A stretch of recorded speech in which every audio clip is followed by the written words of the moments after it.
एजी education point पे आप सभी का स्वागत है। तो पिछली जो वीडियो थी उसमें हमने जाना था कि जो चार्ज है वो क्या होता है, चार्ज की क्या क्या प्रॉपर्टी थी और इलेक्ट्रोस्टैटिक्स के बारे में पढ़ा था। तो अगर आपने वो लेक्चर नहीं देखा तो उसको ज़रूर देखें, उसका जो लिंक है वो डिस्क्रिप्शन में मिलेगा। तो आज हम उससे आगे पढ़ते हैं। तो आज हम जानेंगे कि जो चार्ज है बॉडी को वो हम किस किस टाइप से दे सकते हैं, यानी कि बॉडी है वो उसको हम किस किस मेथड से हम उसको चार्ज कर सकते हैं। तो चलिए इसको स्टार्ट करते हैं। तो जो मेथड ऑफ चार्जिंग है, बॉडी के जो मेथड ऑफ चार्जिंग है वो हम स्टडी करते हैं। मेथड्स ऑफ चार्जिंग, तो कोई भी बॉडी है उसको हम किस किस मेथड से चार्ज कर सकते हैं और वो हम स्टडी करते हैं। तो हमारे पास फर्स्ट जो मेथड है वो होता है चार्जिंग बाय कंडक्शन।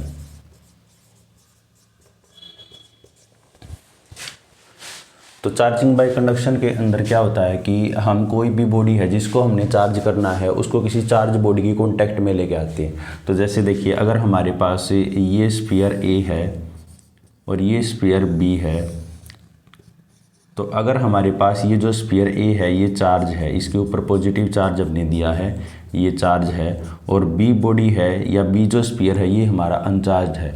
तो हम इसको क्या करेंगे, इसके कॉन्टैक्ट में लेके आएंगे, यहाँ पर इसके कॉन्टैक्ट में इसको टच करवाएंगे एक दूसरे के साथ। तो क्या होगा कि जो यहाँ से जो ए स्फीयर था इससे कुछ चार्ज क्या होगा, यहाँ पर बी पर ट्रांसफ़र हो जाएगा।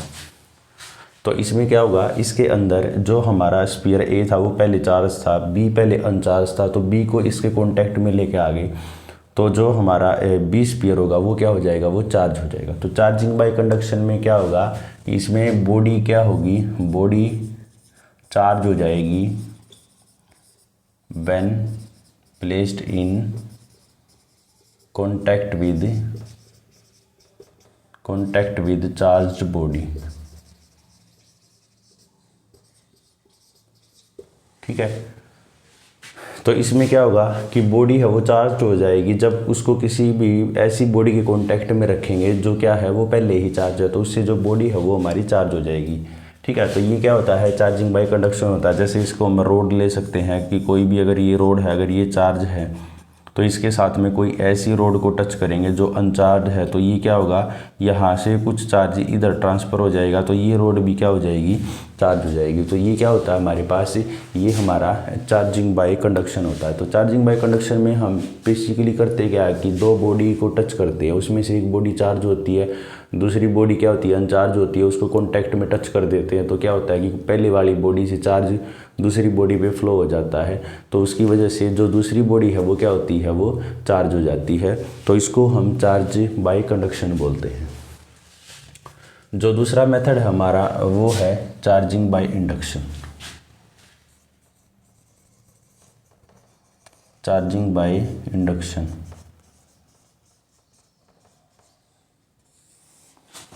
चार्जिंग बाय इंडक्शन में क्या होता है कि हम बॉडीज़ को कॉन्टैक्ट में नहीं लेके आते, लेकिन कोई भी चार्ज बॉडी है उसको हम एक अनचार्ज बॉडी के पास में लेके आते हैं।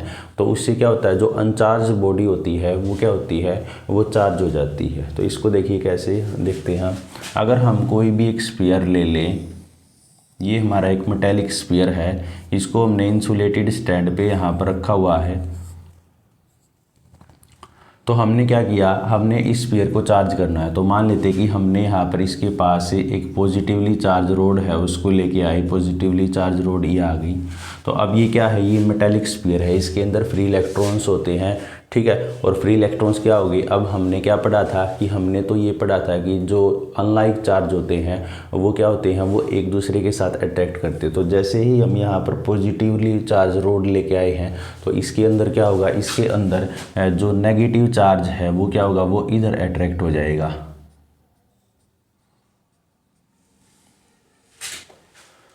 और जो पॉजिटिवली चार्ज है वो किधर आ जाएगा, वो यहाँ पर आ जाएगा। क्योंकि मेटेलिक स्फीयर है तो ये न्यूट्रल रहेगा, तो जितना नेगेटिव इधर शिफ्ट हुआ उतना ही पॉजिटिव यहाँ पर इधर शिफ्ट होगा। ठीक है। तो शुरू में हमने सिर्फ इस रोड को हमने पास में लेके आए हैं, तो इसको यहाँ पर टच नहीं किया, कॉन्टैक्ट में नहीं किया है, तो उसकी वजह से ये जो चार्ज है ये इस टाइप का हो गया। तो अब ये जो मेटेलिक स्फीयर है, यहाँ पर ये पॉजिटिवली चार्ज हो गया, इधर से ये नेगेटिवली चार्ज हो गया। रोड को हमने इधर से पास में रखा, यहाँ पॉजिटिव।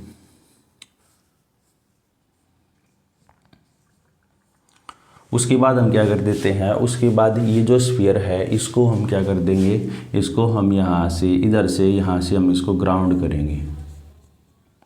तो जैसे ही हम इसको ग्राउंड करेंगे तो क्या होगा कि ये जो चार्ज है ये यहाँ से पॉजिटिवली चार्ज कहाँ हो जाएगा, ग्राउंड पे फ्लो हो जाएगा। तो ये जो हमारा स्फीयर होगा ये हमारा किस टाइप का बचेगा, ये हमारा नेगेटिव यहाँ से इधर बचेगा।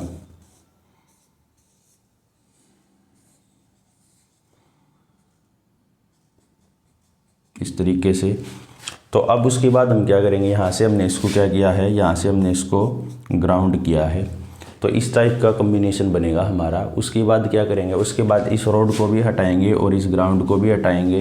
तो हमारे पास क्या होगा कि अब ये देखिए, अब ये जो नेगेटिव चार्ज था वो ये एक जगह नहीं रहेगा, क्योंकि हमने पहले भी पढ़ा है कि अगर हम किसी बॉडी को कुछ चार्ज देंगे तो वो जो चार्ज है वो क्या होता है, उसकी पूरी की पूरी सरफेस के ऊपर फैल जाता है। तो ये जो चार्ज हमने दिया है ये क्या होगा, अब यहाँ पर ये जो नेगेटिव चार्ज था इसको भी हटाएंगे, इस ग्राउंड को भी हटाएंगे। तो ये नेगेटिव चार्ज क्या होगा, इसकी पूरे के पूरे स्फीयर की सरफेस पे फैल जाएगा।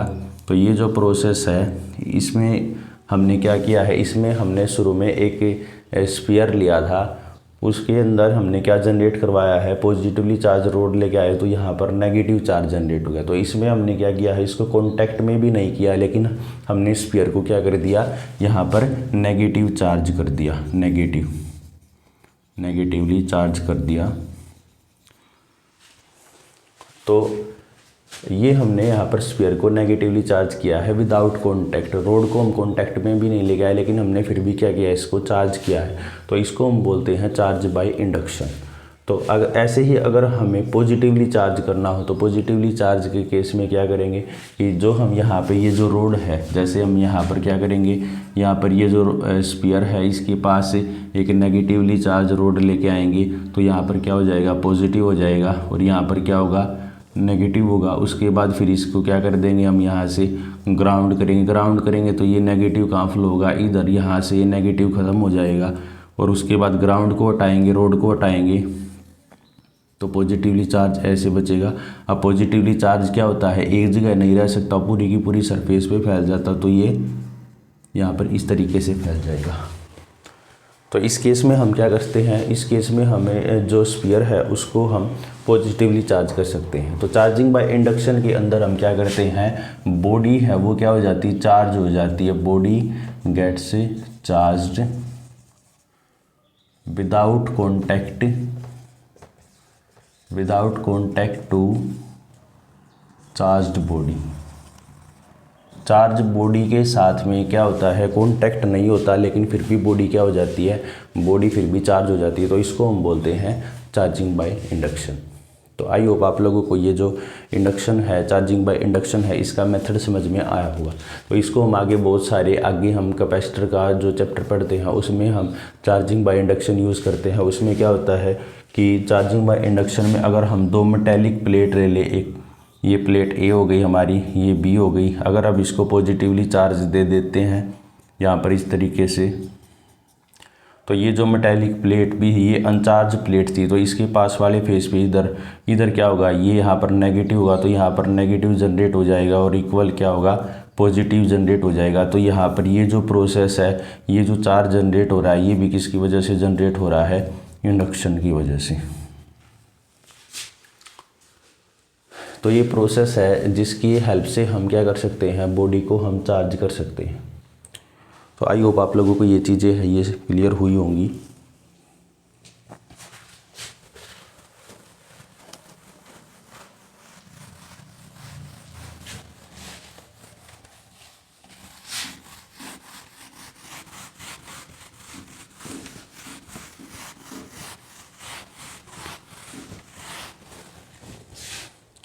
उसके बाद हम पढ़ते हैं कूलॉम्स लॉ।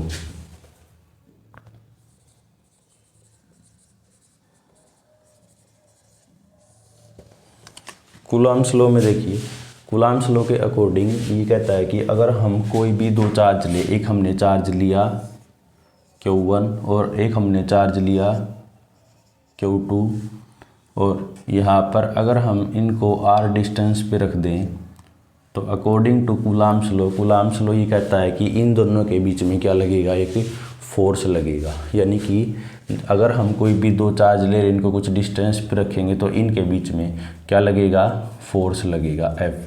वो जो फोर्स होगा वो क्या होगा, वो डायरेक्टली प्रोपोर्शनल होगा प्रोडक्ट ऑफ देयर मैग्नीट्यूड।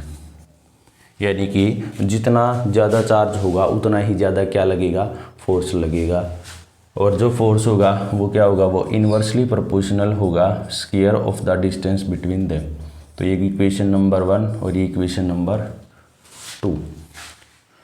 तो इन दोनों को अगर हम कंबाइन करेंगे तो ये जो फोर्स है ये क्या आ जाएगा, F directly proportional to Q1 Q2 divide by क्या हो जाएगा, R स्क्वायर।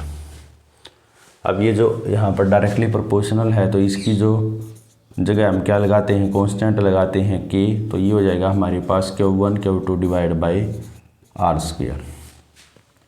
अब ये जो K है ये प्रोपोर्शनैलिटी कांस्टेंट है, इसकी जो वैल्यू है इसको हम लिखते हैं 1/4 pi epsilon not.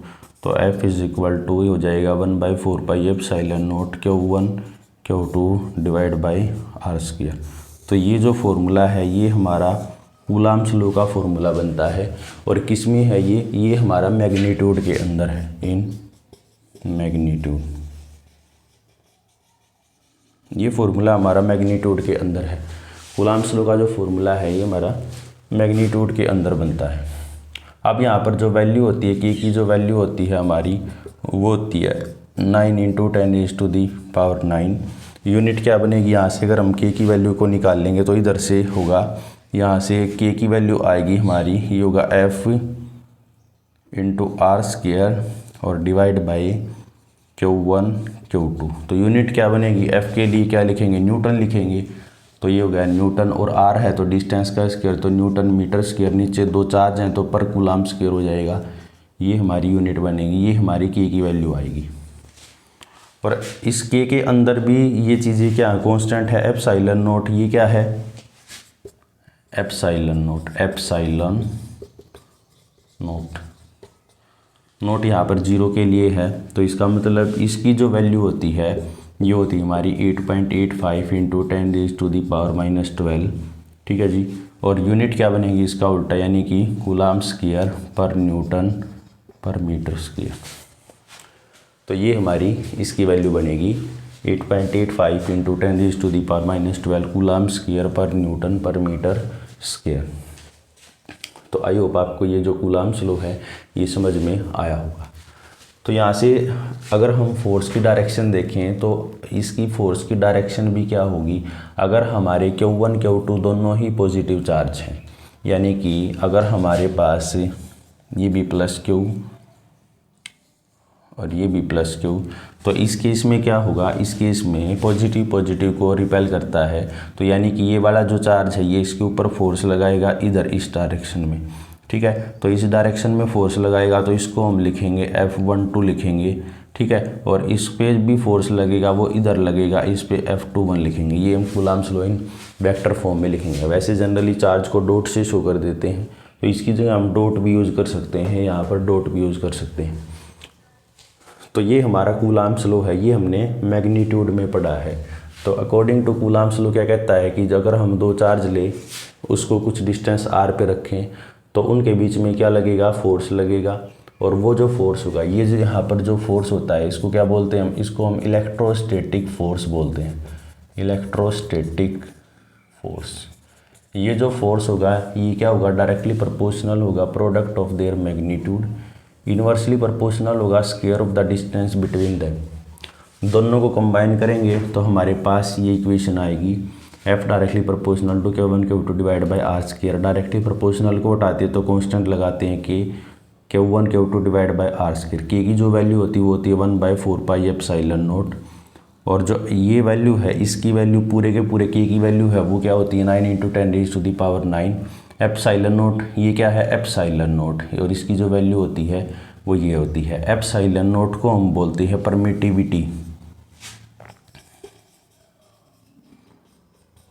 Permittivity of free space, यानी वैक्यूम के अंदर कितना चार्ज है, क्या कितनी इलेक्ट्रिक फील्ड है, कितना चार्ज पास हो सकता है।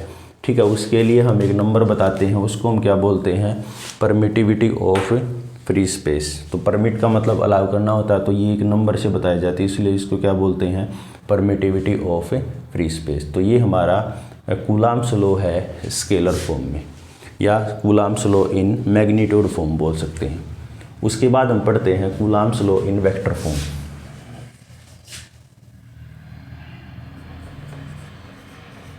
कूलाम्ब्स law in vector form. Vector form की जब भी हम बात करते हैं तो वेक्टर फॉर्म में हम क्या लेते हैं, डायरेक्शन लेते हैं। जब भी हम वेक्टर फॉर्म में पढ़ेंगे तो हम क्या लेंगे, हम डायरेक्शन लेंगे।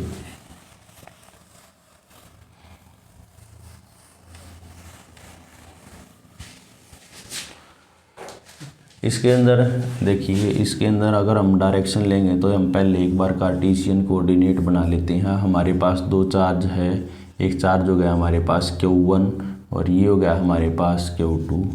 इसका जो पोजीशन वेक्टर है वो यहाँ से यहाँ तक का है R1, और इसका जो पोजीशन वेक्टर है ये हो गया हमारे पास R2। दो चार्ज हैं हमारे पास, एक Q1 एक Q2, इसका पोजीशन वेक्टर R1, इसका पोजीशन वेक्टर R2।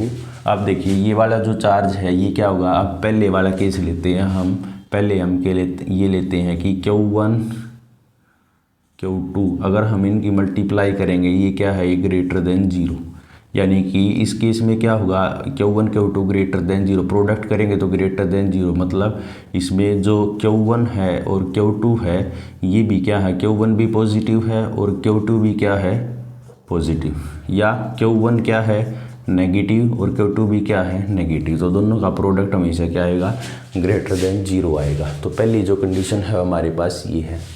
अब इस पे क्या होगा, ये वाला जो चार्ज है इस पे फोर्स लगाएगा, अगर दोनों पॉजिटिव या नेगेटिव हैं तो इस पे इधर फोर्स लगेगा, इस पे जो फोर्स लगेगा वो इधर होगा। तो ये हो गया F12, यानी 1 वाला चार्ज फोर्स लगा रहा, 1 पे फोर्स लग रहा है, 2 वाला लगा रहा है, और ये वाला चार्ज इस पे फोर्स लगाएगा तो ये जो फोर्स होगा वो इधर होगा, इसको हम लिखेंगे F21।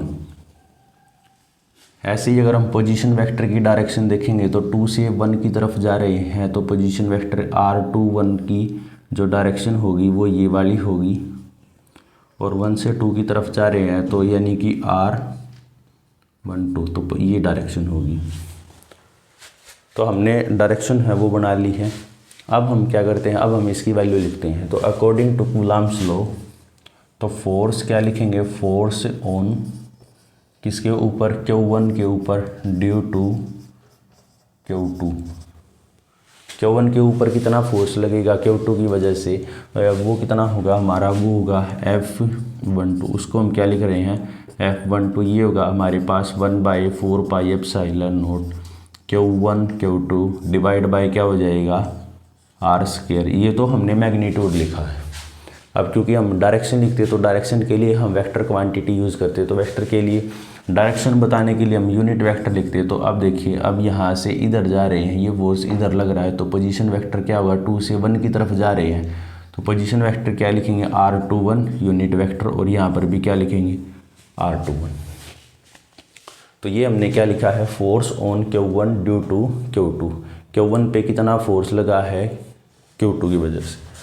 तो अब इसको हम लिखते हैं, ये हो गया 1/4πε0, ये हो गया हमारा Q1 Q2 divide by R21², और ये क्या है, यूनिट वेक्टर है, और यूनिट वेक्टर है इसको क्या लिखते हैं, इसको यूनिट वेक्टर का जो फॉर्मूला होता है वो क्या होता है, वेक्टर डिवाइड बाई क्या होता है, उसका मैग्नीट्यूड। तो ये हो जाएगा हमारे पास 1/4πε0 Q1 Q2 डिवाइड बाई क्या हो जाएगा, R21³ और R21 वेक्टर। तो ये होगी हमारी इक्वेशन नंबर 1 कह सकते हैं इसको, कि जो हमारा ये होगा F12 होगा हमारा, ये वाला होगा। ऐसे ही अगर हम सिमिलरली अगर हम यहाँ पर फोर्स लिखें, फोर्स ऑन, यहाँ पर Q2 के ऊपर फोर्स लिखें ड्यू टू Q1 की वजह से फोर्स लिखें, force on Q2 due to Q1, तो इसको लिख दें यहाँ पर, इस पे फोर्स लग रहा है, इधर लग रहा है, तो इसको हम लिखेंगे F21 लिखेंगे। तो ये हो जाएगा 1/4 पाई एप्सिलॉन नॉट, ये हो जाएगा Q1 Q2 डिवाइड बाय, अब की बार पोजीशन वेक्टर कौन सा लिया जाएगा, ये वाला था, तो इसका मतलब R12 का स्क्वायर और R12 यूनिट वेक्टर।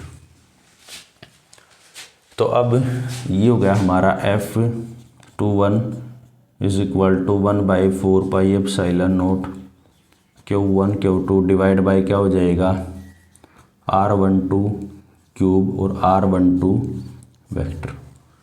तो ये होगी हमारी इक्वेशन नंबर 2। तो इक्वेशन नंबर 1 और 2 है वो हमने बना ली है। तो उसके बाद इसको हम आगे सोल्व करते हैं। तो आगे सोल्व करेंगे तो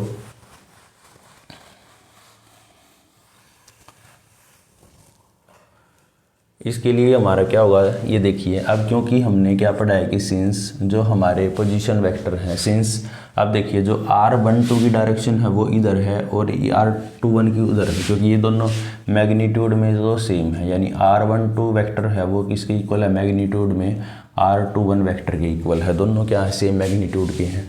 अब दोनों सेम मैग्नीट्यूड के हैं, लेकिन डायरेक्शन क्या है, जब वेक्टर फॉर्म में आ रहे हैं इनकी जो डायरेक्शन है वो क्या है, -R21। तो इसका मतलब जो हम ये लिख रहे हैं F12 लिख रहे हैं, F12 ये क्या 1/4 pi epsilon naught Q1 Q2 divide bye ये हमारे पास R21 क्यूब R21 वेक्टर। तो इसको हम लिख सकते हैं 1/4 pi epsilon naught Q1 Q2 divide bye ये R21 के जगह क्या लिख सकते हैं, मैग्नीट्यूड की टर्म है तो इसको हम ये लिख सकते हैं, और ये क्या हो जाएगा हमारे पास R12 vector with negative sign, negative को बाहर लेंगे तो ये हो जाएगा 1/4 pi epsilon naught Q1 Q2 divide by R12 cube, और यहाँ पर क्या हो जाएगा R12 वेक्टर। अब ये वाली जो टर्म है, ये इक्वेशन नंबर अगर हम 2 से देखें, यहाँ से देखें, तो ये वाली जो इक्वेशन है तो इसको हम लिख सकते हैं माइनस ऑफ, ये होगा हमारा F21।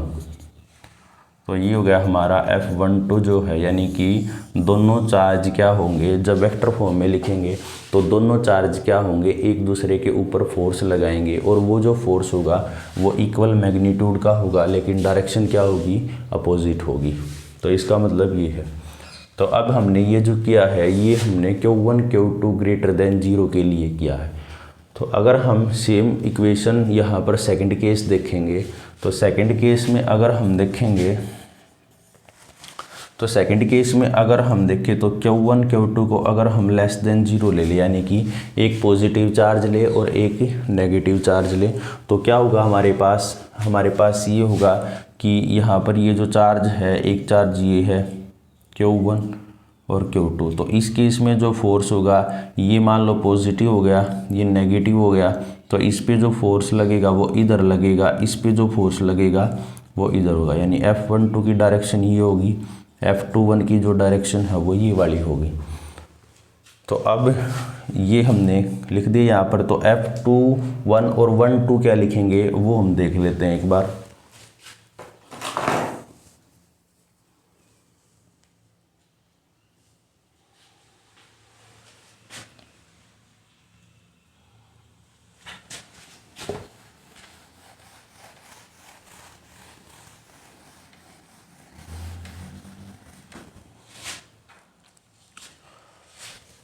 तो F12 जो हम लिखेंगे वो लिखा जाएगा इस केस में 1 से 2 की तरफ, यानी कि अब की बार जो पोजीशन वेक्टर होगा वो R1 से 2 इधर होगा, 2 से 1 इधर पोजीशन वेक्टर होगा, तो ये होगा हमारा 1/4 pi epsilon naught Q1 Q2 और डिवाइड बाय क्या हो जाएगा R12 क्यूब और R12 वेक्टर। ऐसे ही F21 जो लिखा जाएगा ये होगा 1/4 pi epsilon naught Q1 Q2 divide bye R21 cube R21 vector. अब फिर से दोनों अपोजिट डायरेक्शन में, 1 2 की डायरेक्शन इधर है, 2 1 की डायरेक्शन इधर है, फिर से अपोजिट में है, तो इसका मतलब जो हमारा F12 होगा ये फिर से क्या आ जाएगा माइनस ऑफ F21। यहाँ डायरेक्शन से भी पता लग रहा है कि 1 2 की जो डायरेक्शन है वो इधर है और 2 1 से की जो डायरेक्शन है वो हमारी इधर है। तो ये हमारा Coulomb's law in vector form है।